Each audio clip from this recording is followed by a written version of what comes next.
topic ko. Marami po ang nagagandahan doon sa mga bamboo along Rojas Oh, Boulevard. I appreciate it. Oo. Thank you. Marami. Pero madadagdagan pa raw po ba ito? Yes. As our commitment, sabi ko nga sa inyo, di ba luma ang Maynila, kailangan ng Maynila maging maaliwalas at panatag. This is the road to that statement.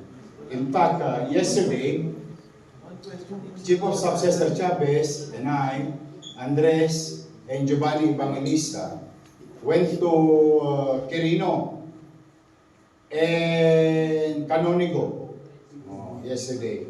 Kasi yung mga poste ng mga skyway, sayang naman yung mga espasyo. We are now about to reclaim all those open space to be converted as open green space. Like what we did, which is about to be inaugurated in the coming days of this August, yung green space that we create, 1 hectare, yung ating pet park at saka senior citizen park in Santa Ana. So, you'll see bamboo there also. Loton, you'll see bamboo there. You'll see bamboos, nedra, bougainvillea, and all other na mga halamang kailangan ng maraming araw at kailangan lang ng konting araw, but ang gusto namin more open green space for a better air quality in the city of Manila, especially in the western side of the city, like Ross Boulevard. Yes, it's gonna happen. Cross finger. Ang target dito, minimum to 100,000. And thank you for your kind words. Marami nagagandahan. So thank you for your appreciation. And I'd like to give credit to our City Engineering and PDO, Parks Development Office. Thank you. The next. Mayor, good morning po. Aaron from SMNI. Sundan ko lang yung kay Tina regarding po dun sa bamboo. Totoo po, Mayor, marami po nakaka-appreciate dun sa bamboo project, lalo na yung particularly yung sa Rojas Boulevard. However, Mayor, may mga nakakapansin po na there are certain areas of the bamboo lane parang namamatay po siya or may part na nakakalbo siya. Kumusta po yung maintenance ito, Mayor? Wala pang namamatay kasi wala pa naman na itatanim na permanente. Kasi we just started about 2 weeks. 2 weeks yan nagsimula nung bago ko umalis sa San Diego. And usually brown yan pag dumarating. So when you see brown, kala mo patay na. I'm no agriculturist or ano tawag dito, specialist in plants. But the travel, bringing it here, create distress. I don't know if there's science on this. Yun ang paliwanag sa akin. So that's why it's now being planted and being, anong tawag dito? Dinidiligan to stabilize. Now, to add proof to that claim of ours, you go to Bayview, because that is our peg. Yung tapat ng US Embassy, that is our peg. You can visit it.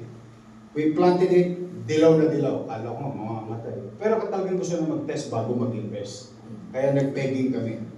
So we planted it there 3 months ago, and we were shocked. Grabe ang blossom, greeneries. At saka yung anggo, yung amoy probinsya, yung hangin from Rojas Boulevard. So that's why we decided, okay, tirahin na natin, o larga na natin yung programa. And this is happening right now. Sorry for the colors, I don't have the control over the colors, but naturally, if it is planted carefully and maintained, ang maganda maintenance yan, tubig. 1-2 sawang dilim. Yun lang ang kasi malakas uminom or mag-consume ng tubig ang bamboo, which is on top of, on the side lang to. Hindi ito yung talagang gusto namin goal. Pero ito yung bonus niya. Ang gusto namin, yung heat index, bumaba doon sa area, clean air doon sa area, Tapos huwag matambayan, sunog-sunugan, sinusolvinan, and so on and so forth yung Ross Boulevard. And safety for the driver.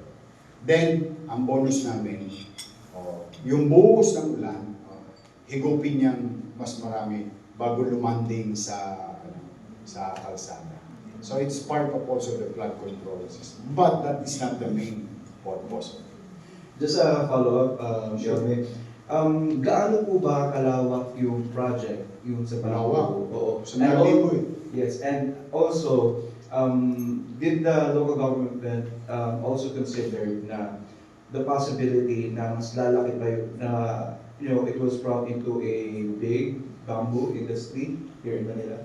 Malaking bagay sa bamboo industry. Malaking, actually kinalulugod nila. Parang your milk yan. Yung gatas dito sa Maynila para sa mga kasi tinatamaan ng farmer. Kaya kami number 1 consumer ngayon sa farm ng mga sa probinsya. Kasi bamboo industry lalago dahil marirealize sila ng one aesthetically palatable. Di ba pag nakita okay. Plus madali siyang i-maintain at nanganganak kasi ang bamboo is not a plant. Damo siya. It's a grass. Nag-i-sprout pa siya. So naturally, lalago ng lalago. And it's gonna happen all over the city. On top of our, yung ating mga yellow bell, ewan ko kung nakapamasyal na kayo sa Unilever, yung papuntang Canonigo. Yes. Nagmunga na yung yellow bell natin, no? Kailan lang yun. Yes. Pero yung sinasabi ko, yung gagawin natin open green spaces tapat ng Columbia. So we will continue to 100 square meter, 50 square meter, 1 kilometer of roads. As we speak, yung Happy Land, yung tambakan ng basura doon, at saka yung Apogee, sa kanto ng Arten sa Kapulo, ginagawa natin garden ngayon. Then ginagawa yung plant box. Sooner, yung basurahan na yun, yung tinatampakan ng mutaw, yung became a habit, ay maging greener area na. Mangyayari. Thank you.